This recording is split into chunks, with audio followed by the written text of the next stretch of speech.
Online class में आपका फिर से हार्दिक स्वागत है। आज हम एक और नए टॉपिक का यहाँ डिस्कशन करेंगे। हम बैक्टीरियल और वायरल फेज जीनोम के प्रोजेक्ट के बारे में हमने पिछले वीडियो में डिस्कस किया था कि कौन कौन से ऐसे जीन हैं जिनको आइडेंटिफाई कर लिया गया है और उनके फंक्शंस को भी आइडेंटिफाई किया गया है। आज हम पढ़ रहे हैं रिकॉम्बिनेशन जेनेटिक्स ऑफ बैक्टीरिया, यानी कि बैक्टीरिया में किस तरह से रिकॉम्बिनेशन होता है उसकी चर्चा हम यहाँ पर विस्तारित रूप से करेंगे। हम सब लोग जानते हैं, अगर हम हायर प्लांट्स हायर एनिमल्स की बात करें तो उनमें रिकॉम्बिनेशन का जो प्रोसीजर होता है वो है सेक्सुअल रिप्रोडक्शन, लैंगिक जनन। हायर प्लांट्स और हायर एनिमल्स की खास बात है कि उनमें जीनों का जब एक्सचेंज होता है, आप लोगों को जीन जब हम लोगों ने क्रॉसिंग ओवर हम पढ़ते हैं तो क्रॉसिंग ओवर जो जीन विनिमय जिसको हम कहते हैं वो रिकॉम्बिनेशन की एक महत्वपूर्ण घटनाक्रम है मियोसिस फर्स्ट के दौरान होने वाली। लेकिन बैक्टीरिया जैसे प्रोकैरियोटिक जीवों में जेनेटिक मटेरियल का एक्सचेंज सेक्सुअल रिप्रोडक्शन से नहीं होता है। लेकिन कुछ वैज्ञानिक ऐसे मानते हैं कि बैक्टीरिया में भी जेनेटिक मटेरियल यानी डीएनए का आदान प्रदान एक बैक्टीरियल सेल से दूसरी बैक्टीरियल सेल में होता है, जिसे हम जेनेटिक रिकॉम्बिनेशन या आनुवंशिकी पुनर्योजन के नाम से जानते हैं। कैसे होता है ये घटनाक्रम, इसी की बात हम आगे 2-3 वीडियोस में करेंगे। जीवाणुओं में आनुवंशिकी सूचनाएं मुख्य गुणसूत्र या प्लाज्मिड या एपिसोम में पाई जाती है। मैंने आप लोगों को बताया था कि एपिसोम और प्लाज्मिड क्या होते हैं। ये बैक्टीरिया का मुख्य गुणसूत्र है और ये बैक्टीरिया का मुख्य गुणसूत्र होता है। जब बैक्टीरिया में मुख्य गुणसूत्र के अलावा मुक्त अवस्था में अतिरिक्त जेनेटिक मटेरियल जब मौजूद होता है तो वो प्लाज्मिड कहलाता है। यानी कि मुख्य गुणसूत्र तो है ही, मुख्य गुणसूत्र के अतिरिक्त अगर मटेरियल मौजूद है तो उस अतिरिक्त मटेरियल को हम प्लाज्मिड कहते हैं। क्या कहते हैं उसको? प्लाज्मिड। तो मुख्य गुणसूत्र के अलावा उसके साइटोप्लाज्म में अतिरिक्त डीएनए मौजूद हैं, उस अतिरिक्त डीएनए को हम प्लाज्मिड कहते हैं। अब एपिसोम क्या है? एपिसोम का मतलब होगा कि जो मुख्य गुणसूत्र है बैक्टीरियल सेल का, अगर प्लाज्मिड उससे जुड़ा हुआ पाया जाता है, प्लाज्मिड अगर उससे अटैच्ड रहता है, उससे जुड़ा हुआ रहता है, तो इसको हम एपिसोम कहते हैं। यानी मुख्य गुणसूत्र से जब प्लाज्मिड जुड़ जाता है तो ये क्या कहलाएगा? एपिसोम कहलाएगा। इसको हम एपिसोम कहेंगे। तो जो बैक्टीरिया है उसमें जो जेनेटिक इन्फॉर्मेशन है वो 3 तरीकों से हो सकती है। एक उनका मुख्य गुणसूत्र मैन क्रोमोसोम, दूसरा प्लाज्मिड एंड देन थर्ड है एपिसोम। क्योंकि हमने ये भी बात की थी कि बैक्टीरिया का जो क्रोमोसोम है या जो गुणसूत्र है या वो क्रोमेटिन मटेरियल है वो सेल वॉल में मुक्त अवस्था में उसकी सेल में मुक्त अवस्था में पाया जाता है, साइटोप्लाज्म में मुक्त अवस्था में पाया जाता है। इसके चारों तरफ केंद्रक झिल्ली एवं केंद्रिका का पूर्णतया अभाव पाया जाता है। ये किसी भी प्रकार की केंद्रक झिल्ली से घिरा नहीं होता है। इस नग्न गुणसूत्र या क्रोमेटिन मटेरियल को न्यूक्लियोइड कहा जाता है। बहुत इंपॉर्टेंट टर्म है, न्यूक्लियोइड या केंद्राभ कहते हैं। अब जो न्यूक्लियोइड या केंद्राभ है, इस न्यूक्लियोइड या केंद्राभ इस डीएनए इसमें क्या मौजूद है? डीएनए का। इस डीएनए का एक जीवाणु कोशिका से दूसरी जीवाणु कोशिका में स्थानांतरण ही जेनेटिक रिकॉम्बिनेशन कहलाएगा। यानी कि आनुवंशिकी पदार्थ का स्थानांतरण एक जीवाणु कोशिका से दूसरी जीवाणु कोशिका में होने की घटनाक्रम को आनुवंशिकी पुनर्योजन या जेनेटिक रिकॉम्बिनेशन कहते हैं। हम सब लोग जानते हैं, हम जीवाणुओं को biotechnology, molecular biology, cell biology में आनुवंशिकी अध्ययन हेतु काम में लेते हैं। सबसे उपयुक्त सामग्री मानी गई है, उपयुक्त मटेरियल माना गया है जीवाणुओं को। हर एक एक्सपेरिमेंट के लिए कोई भी नया एक्सपेरिमेंट करना होता है तो जीवाणुओं को होस्ट सेल के रूप में, एक टारगेट सेल के रूप में काम में लिया जाता है। क्या कारण है उसके? सबसे पहले इसमें रिप्रोडक्शन की जो रेट होती है वो बहुत अधिक होती है, यानी कि इसमें जो डिवीज़न होगा वो बाइनरी फ्यूज़न द्वारा जब इसमें डिवीज़न होता है, बाइनरी विखंडन विधि द्वारा जब इसमें डिवीज़न होता है तो नंबर ऑफ कॉपीज़ जो बनती है वो बहुत अधिक बनती है। इनका जीवन चक्र, इनका जो लाइफ साइकिल है बहुत कम समय का होता है। 30 मिनट से लेकर 45 मिनट या 1 घंटे तक बहुत सारी कॉपीज़ ये अपने बाइनरी फ्यूज़न द्वारा बना सकते हैं। जीवाणुओं में सेक्सुअलिटी को रिप्रेजेंट करते हैं। इसमें जो है डोनर और रेसिपिएंट यानी मेल और फीमेल को ये रिप्रेजेंट करते हैं। इनमें आसानी से इनको हम लैब में कल्चर करवा सकते हैं। संवर्धन माध्यम पर कल्चर कराने में कोई परेशानी नहीं है। जीवाणुओं में उच्च सजीवों के समान क्रियाएं और वो हर चीज़ एंटीबायोटिक्स है या फिर अदर कोई मटेरियल है, अदर कोई मेडिसिन्स हैं, उसके प्रति ये भी रिएक्ट करते हैं। इनका रिएक्शन होता है हर एक एंटीबायोटिक्स के प्रति। तो कोई भी एक्सपेरिमेंट आप कर रहे हैं तो इनको काम में ले सकते हैं। जीवाणुओं में आनुवंशिकी पदार्थों के व्यवहार का अध्ययन यानी कि जेनेटिक मटेरियल है, उसका प्लाज्मिड है, चाहे मैन क्रोमोसोम है या एपिसोम है, उसका अध्ययन भी आसानी से किया जा सकता है। वे सभी प्रयोग जो बड़े जीवों में करने संभव नहीं हैं, उनको जीवाणुओं पर सरलता से किया जा सकता है। इसलिए जीवाणुओं को एक उचित अध्ययन सामग्री माना जाता है आनुवंशिकी में, जेनेटिक्स में या बायोटेक्नोलॉजी में। जो कि हम लोग जेनेटिक रिकॉम्बिनेशन की बात कर रहे हैं, यहाँ पर जीनों में जेनेटिक मटेरियल के आदान प्रदान की बात कर रहे हैं। तो वैज्ञानिकों के अनुसार जीवाणुओं में आनुवंशिकी पदार्थ का आदान प्रदान एक जीवाणु कोशिका से दूसरे जीवाणु कोशिका में 3 तरीकों से हो सकता है। फर्स्ट है transformation. It is a kind of genetic recombination where only the carrier of gene, that is the DNA molecules of donor cell, pass into the recipient cell through the liquid medium। यानी कि यहाँ पर क्या होगा कि एक जीवाणु कोशिका का जेनेटिक मटेरियल दूसरे जीवाणु कोशिका में लिक्विड माध्यम से स्थानांतरित होगा। यानी यहाँ पर जो होस्ट का काम करेगा वो लिक्विड मीडियम करेगा। ये डोनर सेल है और ये रेसिपिएंट सेल है। जिस सेल से डीएनए ट्रांसफ़र होता है उसको हम डोनर सेल कहते हैं। वे सेल जो डीएनए को ग्रहण करती है, डीएनए को लेती है, उसको रेसिपिएंट सेल कहा जाता है। तो एक डोनर सेल से रेसिपिएंट सेल में लिक्विड माध्यम से एक बैक्टीरियल सेल से दूसरे बैक्टीरियल सेल में आनुवंशिकी पदार्थ के स्थानांतरण की इस घटना को ट्रांसफॉर्मेशन या स्थानांतरण कहा जाता है।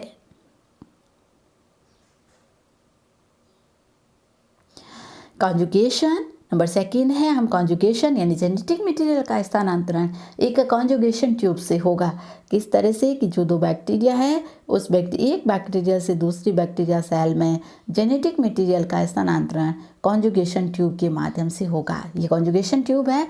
अगर इस कॉन्जुगेशन ट्यूब के माध्यम से जेनेटिक मटेरियल का स्थानांतरण होता है तो इसको हम कॉन्जुगेशन या संयुग्मन कहेंगे।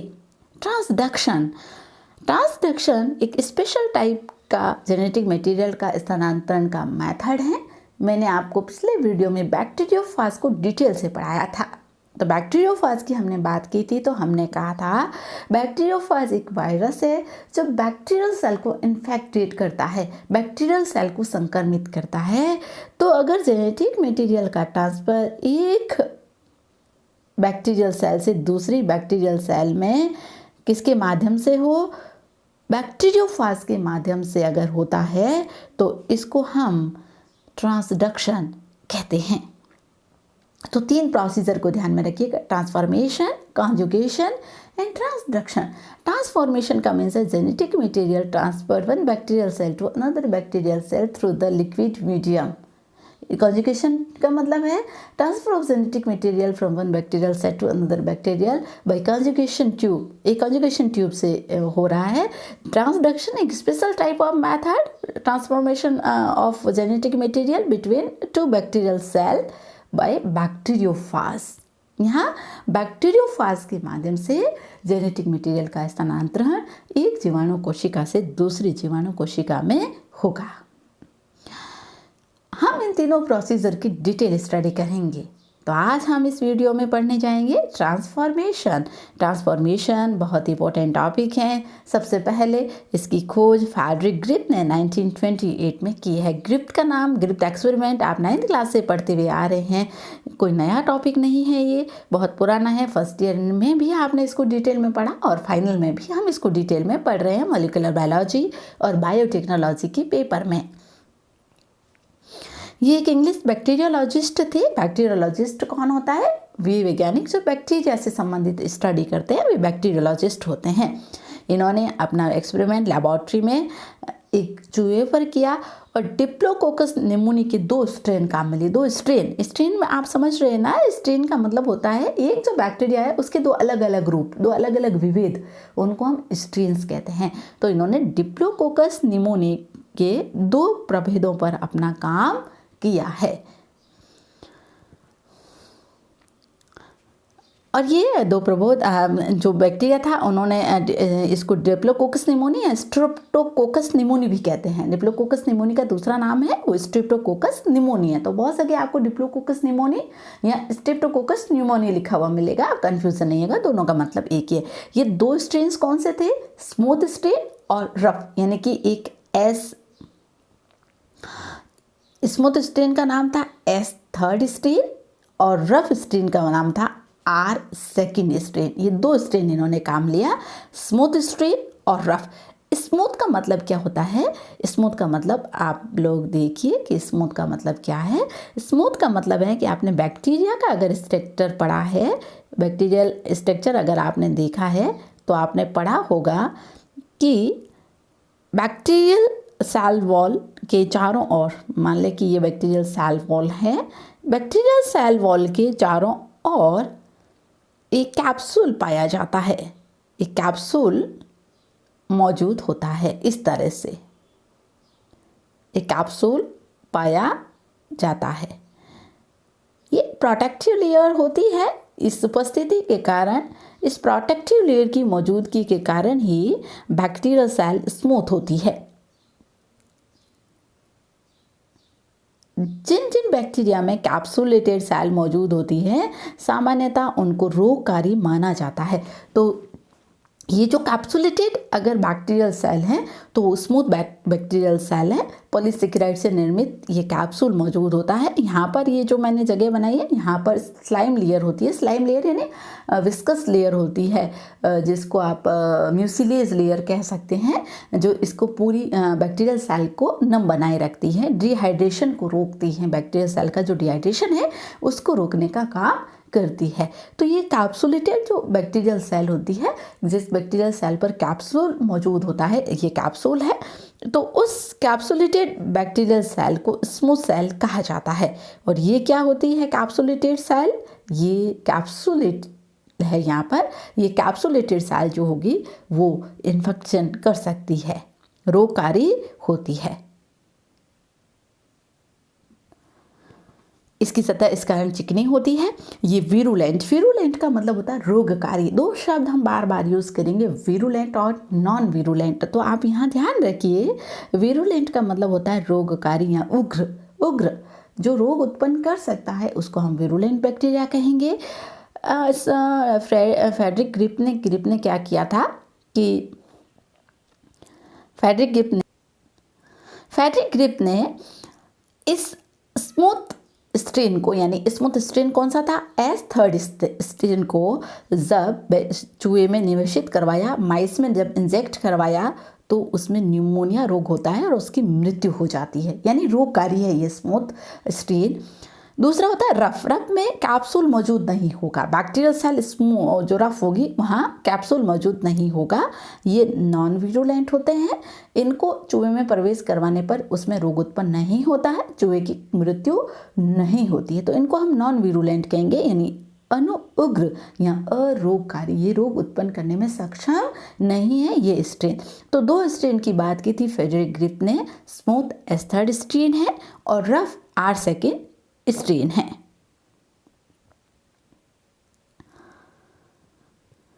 ग्रिप्त का एक्सपेरिमेंट उन्होंने 1928 में स्ट्रेप्टोकोकस निमोनी पर बैक्टीरिया के 2 स्ट्रेन को लेते हुए अपना एक्सपेरिमेंट किया था। 2 स्ट्रेन को ध्यान में रखिएगा। 2 स्ट्रेन कौन से? S3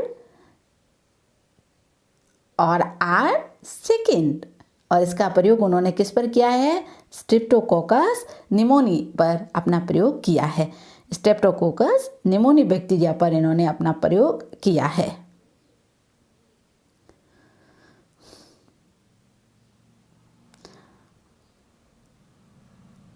कैसे किया इन्होंने प्रयोग? डायग्राम से हम लोग समझते हैं। यहाँ पर मैंने थ्योरी लिखी है, थ्योरी आप लोग PDF से पढ़ लेना। मैं ऐसे ही आप लोगों को समझाती हूँ। सबसे पहले इन्होंने वीरुलेंट बैक्टीरिया यानी वीरुलेंट स्ट्रेन कौन सा है यहाँ पर? S3 स्ट्रेन कौन है यहाँ? S3 है, S3 स्ट्रेन है। इस वीरुलेंट स्ट्रेन को इंजेक्शन के माध्यम से माइस में इंजेक्ट किया। जैसे ही माइस में इंजेक्ट किया तो ये देखते हैं कि माइस का मृत्यु हो गई है, डेथ हो गई है उसकी। क्योंकि हम सब लोग जानते हैं कि वीरुलेंट स्ट्रेन था, रोगकारी था, तो इन्हें जैसे ही इसको बैक्टीरिया सेल में इंजेक्ट किया तो बैक्टीरिया में क्या उत्पन्न हुआ? निमोनिया रोग उत्पन्न हुआ और इस निमोनिया रोग के कारण इस चूहे की मृत्यु हो जाती है। उसने दूसरा जो एक्सपेरिमेंट किया तो उन्होंने R2 यानी कि रफ स्ट्रेन काम में लिया। रफ स्ट्रेन जो काम में लिया ये नॉन वीरुलेंट है। इसको जब इंजेक्शन के माध्यम में चूहे में इंजेक्ट किया तो ये देखते हैं चूहा अलाइव है, यानी इसकी मृत्यु नहीं होती है। यानी कि ये नॉन वीरुलेंट स्ट्रेन होने के कारण चूहे में निमोनिया रोग उत्पन्न करने में सक्षम नहीं है, इस कारण ये जीवित हैं, मौत नहीं हुई है इसकी। थर्ड एक्सपेरिमेंट जो उन्होंने कैरी किया उसमें उन्होंने जो हीटेड स्ट्रेन, थर्ड स्ट्रेन था जो वीरुलेंट था, उसको हीटेड कर दिया। 60 से 70 डिग्री टेम्परेचर पर उसको हीटेड कर दिया। हम सब लोग जानते हैं कि जब DNA को हीट किया जाता है तो वो नष्ट हो जाता है, हाइड्रोजन बॉन्डिंग उसकी टूट जाएगी और वो DNA काम नहीं करेगा। लेकिन ये ग्रिप्त नहीं जानते थे, वो इन सब चीज़ों से अननोन थे। उनको नहीं मालूम कि DNA जैसी कोई चीज़ है। उनको इतना मालूम था कि एक ऐसा स्ट्रेन है जो रोग उत्पन्न करता है, दूसरा एक ऐसा स्ट्रेन है जो रोग उत्पन्न नहीं करता है।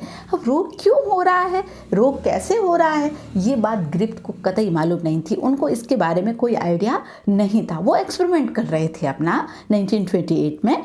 वो अननोन थे कि ये DNA है या फिर कोई और।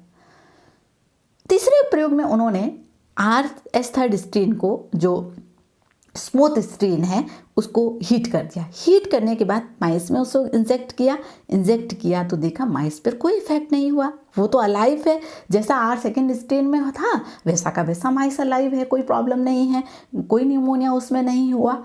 वो बहुत शॉक्ड हो गए कि ऐसा कैसे हो रहा है। तो फिर उन्होंने फोर्थ एक्सपेरिमेंट लगाया और उसने दोनों स्ट्रेन यानी कि जो गर्म किया हुआ जो हीटेड स्ट्रेन था S3 उसको और R2 को, यानी हीटेड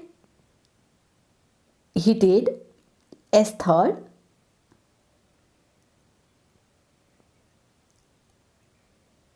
और R2 दोनों को मिला दिया। हीटेड S3 और R2 दोनों को क्या किया? आपस में मिला दिया। हीटेड को मिलाया है, नॉर्मल को नहीं। जो गर्म किया था, जो माइस में रोग उत्पन्न नहीं कर रहा था, गर्म करने के बाद उस स्ट्रेन को और रफ स्ट्रेन को मिलाकर माइस में इंजेक्ट किया।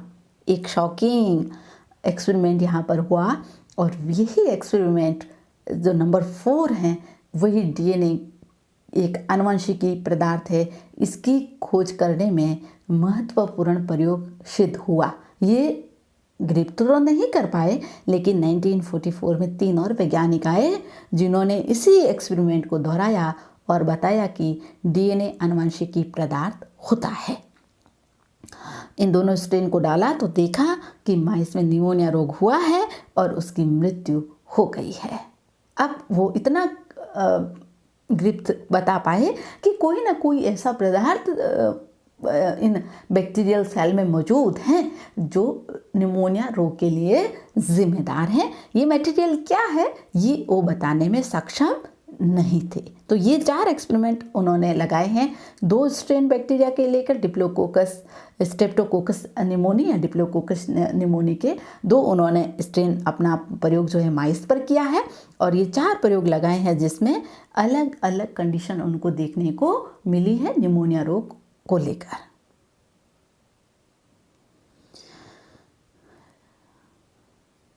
अब मर्द चूहे जीवाणुओं का पृथक्करण किया गया तो हीटेड एस्थाइड की उपस्थिति में कुछ आर विविध सेकेंड का रूपांतरण विरुलेंट स्ट्रेन में हो जाता है।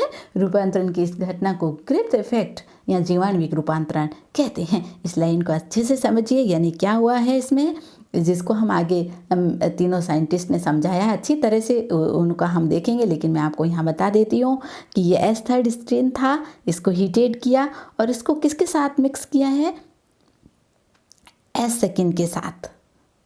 दोनों को आपस में क्या कर दिया है, मिक्स। ये एस थर्ड और ये आर, इन दोनों को आपस में मिक्स करके जब चूहे में इंजेक्ट किया तो ये क्या देखते हैं कि जो आर सेकेंड है, इस आर सेकेंड के साथ थोड़ी सी मात्रा में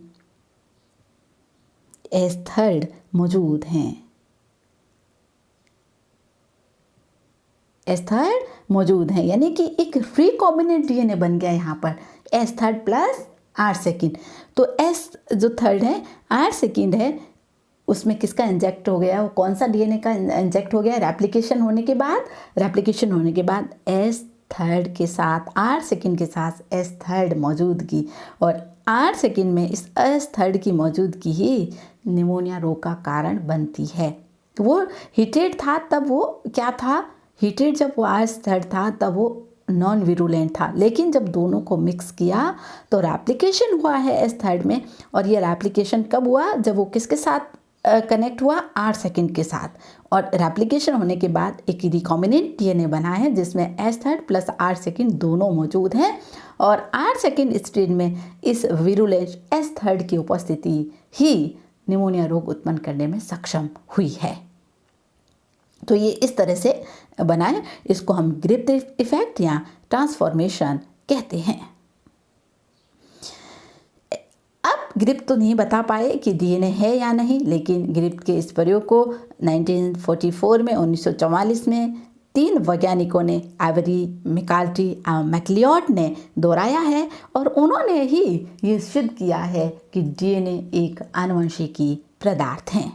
उन्होंने क्या कहा, जो मैंने अभी आप लोगों को बता ही दिया है कि ट्रांसफॉर्मेशन की घटना करते हुए उन्होंने कहा कि जो डीएनए है, जब दो स्ट्रेन को जब आपस में मिलाया जाता है, 2 स्ट्रेन को आपस में मिला दिया जाता है, तो इसमें डीएनए मुक्त अवस्था में लिक्विड फॉर्म में मौजूदगी में एक कोशिका से दूसरी कोशिका में स्थानांतरित हो जाता है।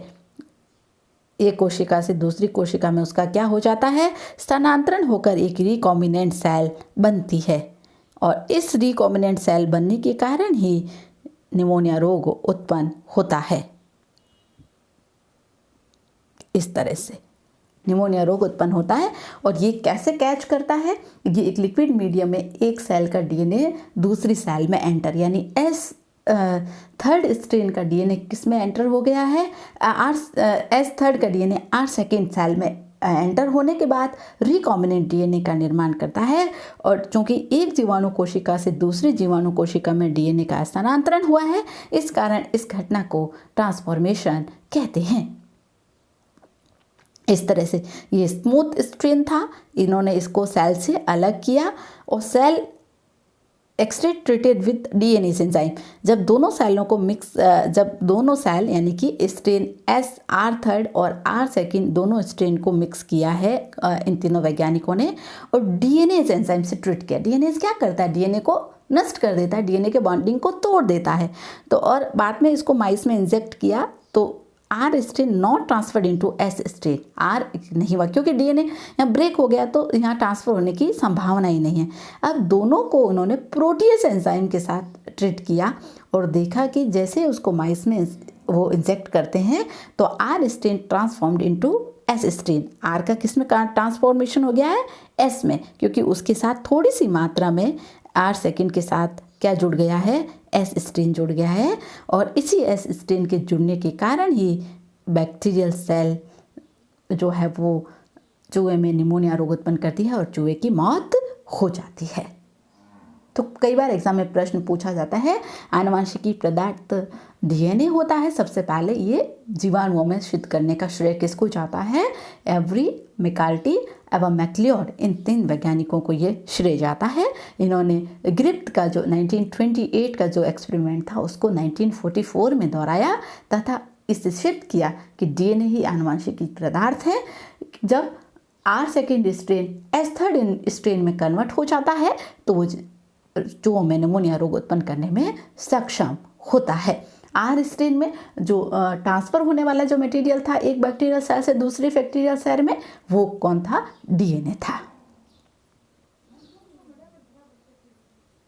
तो इस तरह से इस पूरे एक्सपेरिमेंट को इन 4 वैज्ञानिकों ने, ग्रिफ्थ ने सबसे पहले, उसके बाद मैककार्टी, मैक्लियोड और मैककार्टी, मैक्लियोड, उन्होंने इस प्रयोग को अच्छे से समझाया है। डिटेल में इस प्रयोग की बात की है कि किस तरह से ये प्रयोग यहाँ पर होता है, कैसे ये घटनाक्रम यहाँ पर संपन्न होता है और अंत में सिद्ध किया गया कि ट्रांसफ़र होने वाला मटेरियल एक बैक्टीरियल सेल से दूसरे बैक्टीरियल सेल में लिक्विड माध्यम में ये हो रहा है। सब कुछ बैक्टीरियल माइस सेल के अंदर हो रहा है।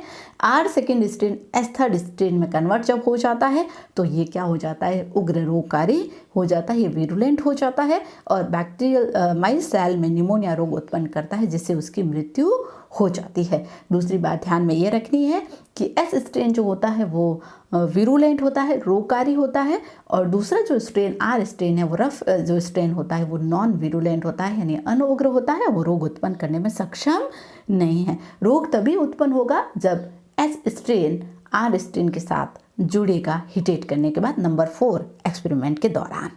तो अच्छे से इस टॉपिक को पढ़िए, समझिए ताकि आप आसानी से इसको समझ सकें। Thank you.